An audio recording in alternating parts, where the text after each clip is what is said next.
Let me start with a question. Are you a feminist? What are you thinking right now? Perhaps some of you are thinking, we don't need feminism anymore because women are equal. Perhaps others are thinking, you can't be a feminist and be religious. Perhaps still others are thinking, feminism, isn't that an F word? Hold on to these thoughts while I turn our attention to the story of Jyoti Singh, a 23-year-old female student. On December 16, 2012, Jyoti Singh and her male friend were attacked on a bus in Delhi, India. The attack lasted 40 minutes. 6 men gang-raped Jyoti Singh, sexually assaulted her with an iron rod, slapped her in the face, kicked her in the abdomen, bit her lips, cheeks, and breasts. Afterwards, the perpetrators dumped the victims on the side of the road and tried to run them over. Jyoti Singh died a few weeks later. Her friend survived. Sadly, Jyoti Singh's experience is emblematic of women's experience in democratic India. On the one hand, Indian democracy is noteworthy because it has secured women's equality through its constitution and laws. On the other hand, Indian democracy has failed women, which is evident in nearly every indicator of women's status: sex ratio, infant mortality, literacy rates, and life expectancy. On the one hand, India is remarkable because women have served as prime minister, president, state leaders, and party leaders. On the other hand, India is the most dangerous country in the world for women. On the one hand, India is a democratic success story with the largest and most diverse democracy in the world. On the other hand, gendered violence undermines women's access to that very democracy.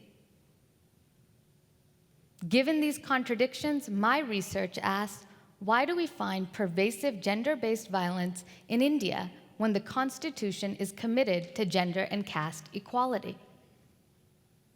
I find that gendered violence, compounded by intersecting categories like caste, religion, class, and sexuality, is used to control women's bodies, to limit their democratic participation, and to police their behavior in civil society, religious community, and home. At one end of the spectrum is violent sexual assault. At the other end of the spectrum are gendered norms that determine who has access to food, healthcare, education, inheritance, and property rights. Gendered violence puts women's lives at risk.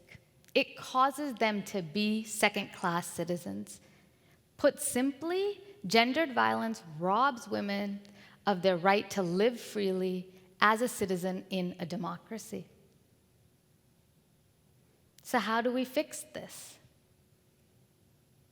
Unfortunately, laws alone won't solve this problem. Simply counting the number of women in elected legislatures won't secure gender equality. Merely adopting gender equality clauses in constitutions won't secure equality.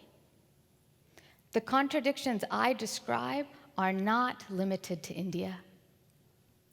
The questions I raise are not unique to India. We can ask these very questions of virtually all democracies, including Western liberal democracies like the United States. You might be wondering, how do we secure gender equality in liberal democracies?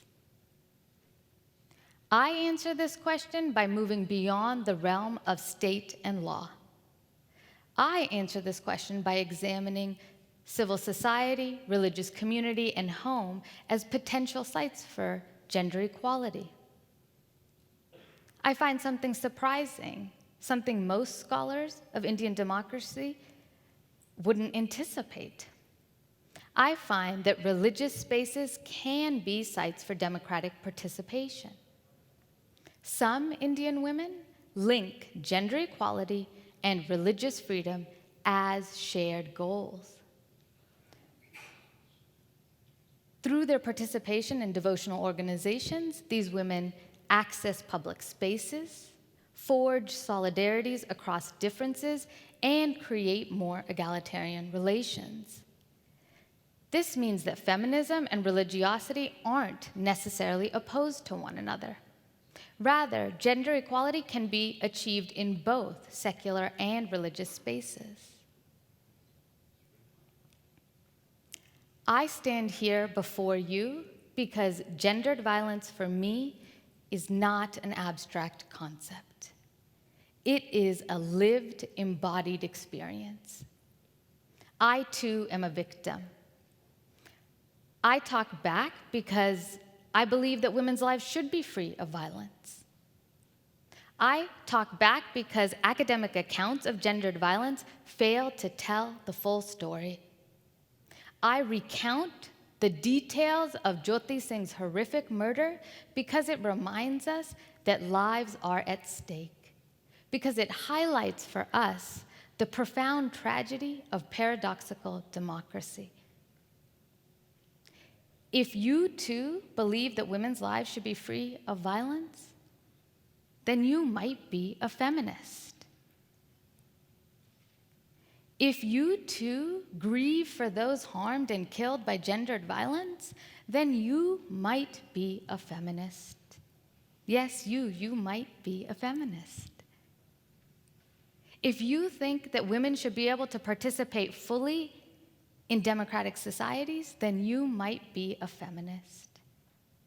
Embracing the F word is a significant step towards achieving a world in which men and women experience democracy equally as free citizens. Thank you.